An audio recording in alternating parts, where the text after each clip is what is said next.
بس قبل ما نبدأ هقولك على حاجة، استنى للآخر لو انت بتعلق لي علشان هتلاقي عظمة. ويلا بينا على الانمي.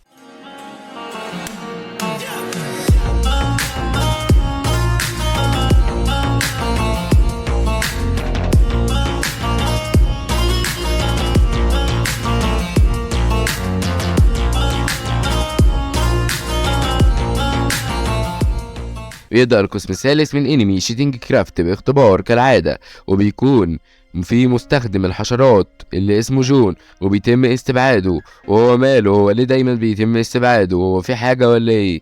وبنروح لمشهد بيكون فيه اوكوي وهي بتدخل مكان وهي مستخبية، وبتقابل مومي وبتتكلم معاه.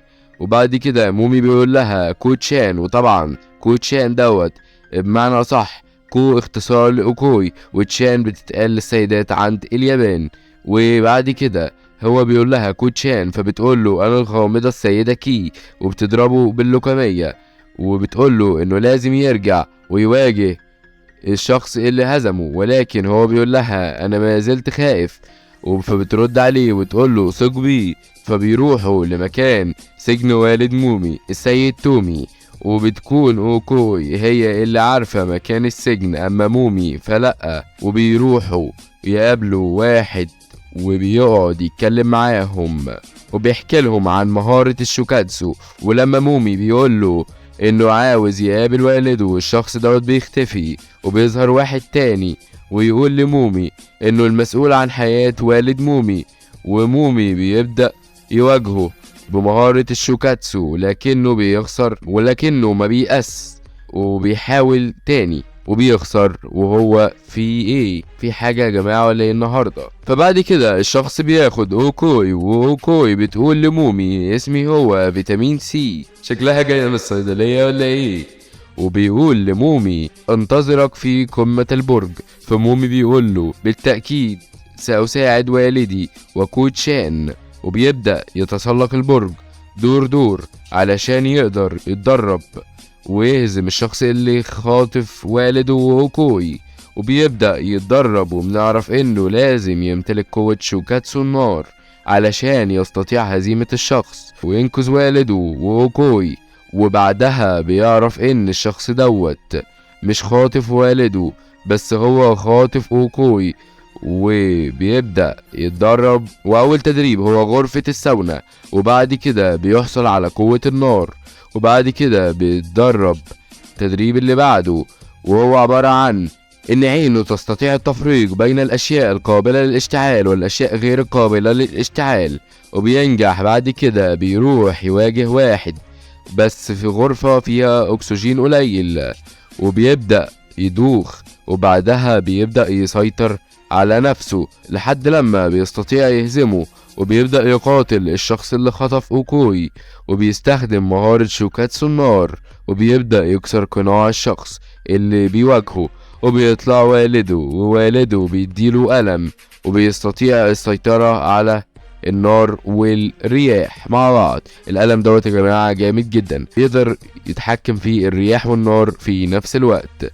وبعد كده بنروح الاختبار اللي بعده، وبيكون مومي لحق الاختبار قبل ما يبدأ. بعد كده مومي بيتحدى الشخص اللي قال من هو مومي، انا لا اعرفه. وبعد كده بنروح لجون مستخدم الحشرات، وبيبقى عمال يدور على مكان الاختبار، وبيبقى واقع في غابة. والاختبار اللي بعده بيبدأ، وبيبقى عبارة عن اللي يجاوب صح يستطيع الرجوع، اما اللي يجاوب خطأ يقع من على الشلال. وبيبدأ الاختبار، ومومي بيكون بيواجه صديقه، ولكن صديقه بيبقى قوي في البداية، وحتى مومي ما بيقدرش يلمسه حتى، ولكنه بيجرح وشه فبيتعصب. وبعد كده مومي بيستخدم مهارة التحكم في النار والرياح في نفس الوقت زي ما احنا عارفين عن طريق القلم اللي عطاه والده. وبنروح لجون مستخدم الحشرات، وبيبقى مجموعة من الهنود الحمر بياخدوه، وبيبدأ مومي يهاجم.